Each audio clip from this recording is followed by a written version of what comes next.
皆さんお久しぶりです。京都メガネタクシーです。本職が忙しく2ヶ月ほどご無沙汰しておりました。最近では街を歩くと YouTuber のメガネさんですかと声をかけていただく機会も増えてきて、本当に嬉しいはずなのに同時に投稿ができていないことに後ろめたさまを感じていました。ここ最近残念なことが一つありまして、実は東京の映画関係者から連絡があり、フランスの国宝級、アメリカのハリウッドでも引っ張りだこの女優が京都で撮影をしているので、神戸、大阪、関空など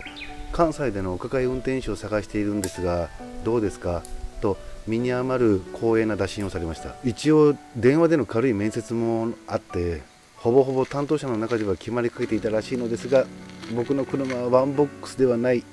ということで、今回この話は流れてしまいました。みんな当たり前だけど頑張って生活している中で、メガネも頑張ってるんだなって話題にでもなればなと淡い期待をしていたのですが、なかなかうまいこといきませんね。でもこの一本の電話が舞い込んできたことを励みにして頑張ります。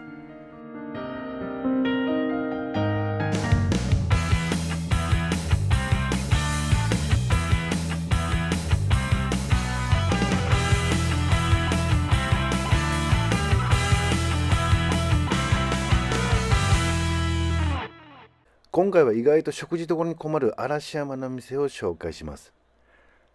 嵐山って今では若者にとってはインスタグラムの映えスポットとして有名な観光地となりました。それはそれで時代の流れだと思います。しかし僕の好みではありません。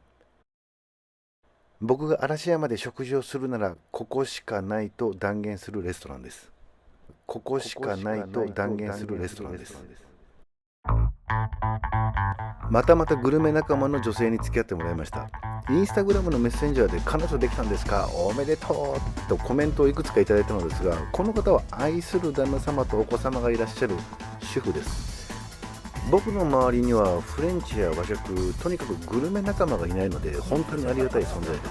す。ちなみに僕の車で送迎するときは誤解のないように彼女を後部座席に座ってもらってレストランへ向かうようにしています。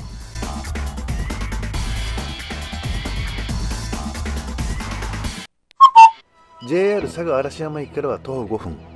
入店する前からまるでパリそのものの外観が気分を高揚させます。この外観、そして内装、さらに質の高い料理を提供してもらってランチは2530円税込みです。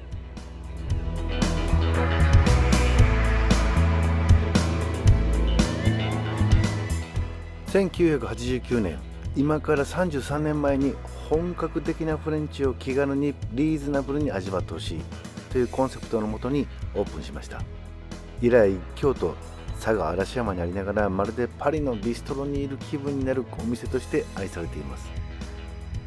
こちらのシェフは京都万葉圏を得てフランスの星付きレストランロイヤルグレーなど腕を磨いた本当の実力派。33年間満席ですよ。そんなランチコースがこちら。前菜、スープ、お好きなメイン、デザート、ドリンク、この5品で2530円です。この雰囲気で味わえる前菜はたくさんの彩りを少しずつ味わえ、女性が喜ぶスタイル。決して男性向けではない提供に感じるかもしれませんが、手の込んだ前菜は男性でも悦を満喫できます。本場で修行した料理人が帰国してレストランをオープンすると、日本人に合わせた料理を提供と謳うことが多いんですが、残念なことにエッジが丸まりすぎて味の緩急がなくなり、前菜からメインまで全く加速しない、いわゆる等速になりがち。しかしこのレストランの素晴らしいのは、日本人に合わせた料理を提供しているものの骨格自体はフランスそのもの。ただでさえ前菜の美味しさにひっくり返るのに、その後に提供されたメイン料理の抜きん出た味付けには必ずあなたの生活水準を上げます。必ずあなたの生活水準を上げます。